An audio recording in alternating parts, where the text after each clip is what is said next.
जय भीम मित्रांनो, आपण बघितलं तर भगवान गौतम बुद्ध आणि त्यांचं धम्म हे जे पुस्तक आहे त्यामध्ये बाबासाहेब असं लिहितात की तथागत भगवान गौतम बुद्ध जे आहेत ते आपणाला स्वतः मी मार्गदाता आहे, मोक्षदाता नाही असं म्हणत असतात.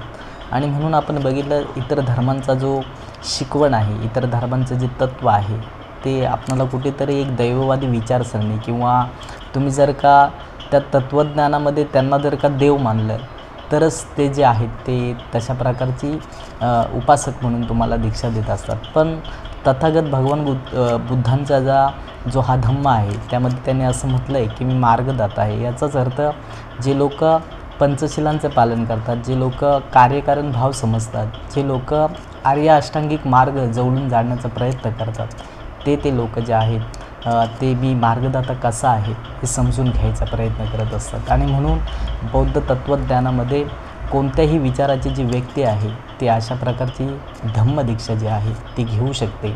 आणि हा बुद्धांचा जो मी मार्गदाता आहे हा जो विचार आहे तो जवळून अनुभवू शकते असं या ठिकाणी म्हटलेलं आहे. जय